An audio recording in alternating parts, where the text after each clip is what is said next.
अखिलेश, भीषण स्थिति आप देखिए तस्वीरें, यहाँ पर सिलेंडर में ब्लास्ट हो रहे हैं, धमाके की आवाज लगातार सुनी जा रही है और जो फायर फाइटर्स हैं उनकी तरफ से लगातार ताकीद की जा रही है कि यहाँ से आप लोग दूर हो जाए क्योंकि सिलेंडर धमाके हो रहे हैं। तो ये देखिए पूरा का पूरा जो इलाका है, अभी नई जानकारी ये मिली है कि खाक चौक है।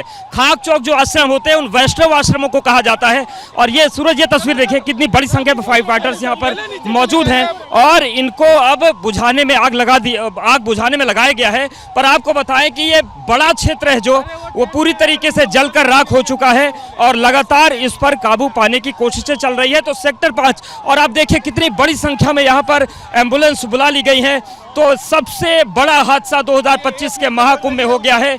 इस तरीके का हादसा मैंने कभी नहीं देखा और ये जो तस्वीरें हैं वो लगातार हम आपको दिखा रहे हैं। लेकिन जो कोशिशें हैं फायर फाइटर्स की अभी तक फिलहाल कामयाब नहीं है और इसलिए नहीं है क्योंकि जितने भी कैंप्स बने होते हैं ये कपड़े के बने होते हैं, इसमें लकड़ी का इस्तेमाल होता है, बल्लियां होती हैं। और आप देखिए कि किस तरीके से ये पूरी आग फैली है और यहाँ पर इसको पूरा बुझाने की कोशिशें चल रही हैं। और अभी भी देखिए आग सुलग रही है, आप ये महसूस कर सकते हैं कि ये पूरी जो आग है यहाँ पर जल रही है। यहाँ पर भी आग सुलग रही है, यानी कि आग हम ये कह सकते हैं कि काबू ज़रूर पा लिया गया और लेकिन आग सुलग रही, इसको बुझाया जा रहा है पर सब कुछ तबाह हो चुका है यहाँ पर। और बड़ी चुनौती इस वक्त एनडीआरएफ के सामने है, फायर फाइटर्स के सामने। और आप देखिए कि एक पुल यहाँ पर है और एक पुल वहाँ पर है, इन दोनों के बीच में जो कुछ भी आया वो जलकर राख हो गया। और ये जो घटना हुई है ये बहुत ज़्यादा नुकसान यहाँ पर हुआ है। तो ये पूरी तस्वीर आप देखिए, लाइव तस्वीरें आप देख रहे हैं कि किस तरीके से अब कोशिश की जा रही है कि आग को बुझा लिया जाए और इसी आग को बुझाने की कोशिश की जा रही है। आप देखिए जो फायर सिलेंडर्स हैं जो काबू पाते हैं उनको यहाँ पर मंगा लिया गया है और कोशिशें यही की जा रही हैं कि अब जो भी देरी उस वक्त हुई थी कम से कम अब हालात को सामान्य कर लिया जाए। तो ये देखिए यहाँ पर 108 की जो मेडिकल टीम है वो भी पहुँची है।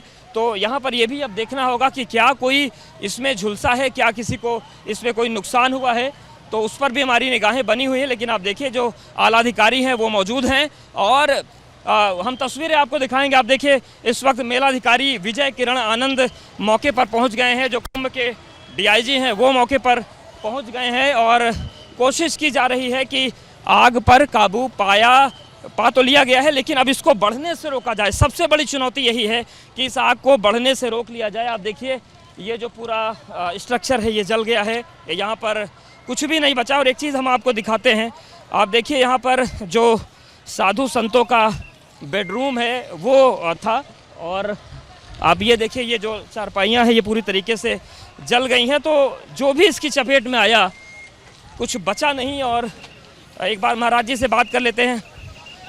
महाराज जी, ये घटना कैसे हुई? वो एक उसमें कोई चिंगारी लग गई थी थोड़ा सा, उसके अंदर उससे हो गया, एक जगह हुआ, फिर गाड़ी आ गई थी पर वो बढ़ गई एकदम। ये कौन से कैंप थे यहाँ पर? यहाँ सब ये जूना खड़ा और इनके थे नागा बाबाओं के। हाँ, तो सब कुछ जल गया? जला नहीं है, कुछ जला है, कुछ निकाल लिया उन लोगों ने। यहाँ पर ये मकान में लगी थी, जब तक ये सब निकल गए थे, जनता सब निकल मतलब लोग बच गए पर नुकसान पूरा? जन हानि नहीं हुई है, खाली चद्दर वद्दर ये जले हैं, मतलब प्लाई वगैरह ये जली है। देखिए कुछ और तस्वीर आपको दिखा दे। देखिए वहाँ से लगातार अनाउंसमेंट चल रहा है लेकिन आप देखिए ये पूरी तरीके से स्थितियाँ ख़राब हैं और अभी भी अनाउंसमेंट हो रहा है कि यहाँ से लोग दूरी बनाए रखें। लेकिन बड़ी घटना हुई है महाकुंभ क्षेत्र में और इस महाकुंभ क्षेत्र में जो घटना हुई है ये कई तरीके के सवाल भी खड़े करती है। हालांकि फायर फाइटर्स जितनी जल्दी पहुंच सके पहुंचे, लेकिन जब इस तरीके के ज्वलनशील स्ट्रक्चर हों तो फिर उस पर काबू पाना बहुत कठिन हो जाता है और वही तस्वीरें सामने आ रही हैं। सूरज पांडे के साथ अवधेश, एबीपी न्यूज़, प्रयागराज।